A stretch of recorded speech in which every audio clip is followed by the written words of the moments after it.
Dan pemirsa, itulah wawancara singkat kita melalui Zoom bersama dengan pengamat terorisme Al Haidar. Dan beralih ke informasi selanjutnya, Saudara Presiden Prabowo Subianto menerbitkan Peraturan Presiden Nomor 81 Tahun 2025 tentang tunjangan khusus bagi dokter spesialis di daerah tertinggal, perbatasan, dan kepulauan DTPK. Hal ini sebagai bentuk keberpihakan negara terhadap dokter yang mengabdi di wilayah-wilayah dengan akses terbatas.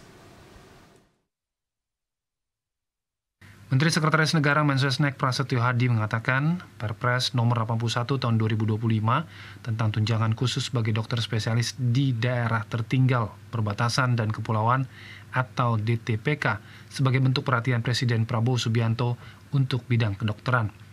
Pada tahap pertama, tunjangan khusus sebesar Rp30.012.000 per bulan diberikan kepada 1.100 dokter spesialis, dokter subspesialis, dokter gigi spesialis, dan dokter gigi subspesialis di DTPK.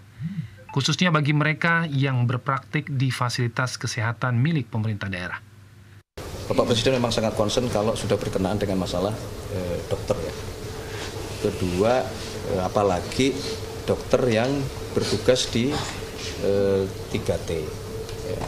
Memang hari ini kita mendapatkan fakta dan data bahwa masih banyak daerah-daerah 3T itu yang bahkan kita tidak memiliki dokter. Nah, oleh karena itulah pada saat disampaikan bahwa saudara-saudara kita yang bertugas sebagai dokter di 3T ini membutuhkan perhatian, di situ Bapak Presiden berkenan untuk memberikan tunjangan khusus.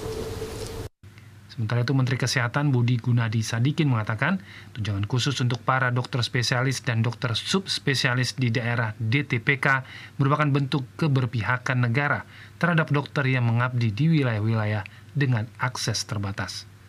Menkes mengaku Presiden Prabowo akan meluncurkan kebijakan tersebut dalam waktu dekat. Dokter spesialis. Itu nanti beliau yang akan luncurkan, karena itu intinya beliau ya. Jadi teman-teman tahu beliau sudah mengeluarkan Perpres untuk insentif dokter spesialis di daerah tertinggal. Gitu ya. Diluncurkannya kapan, Pak? Beliau bilang mungkin pada saat ini nanti, pada saat rumah sakit PON. Waktunya, Pak? Ya itu beliau akan atur dalam waktu singkat. Pemerintah mendorong keterlibatan aktif pemerintah daerah guna mendukung kebijakan tersebut, terutama terkait alokasi anggaran, penyediaan logistik, dan fasilitas penunjang seperti tempat tinggal, transportasi, dan pengamanan bagi tenaga medis.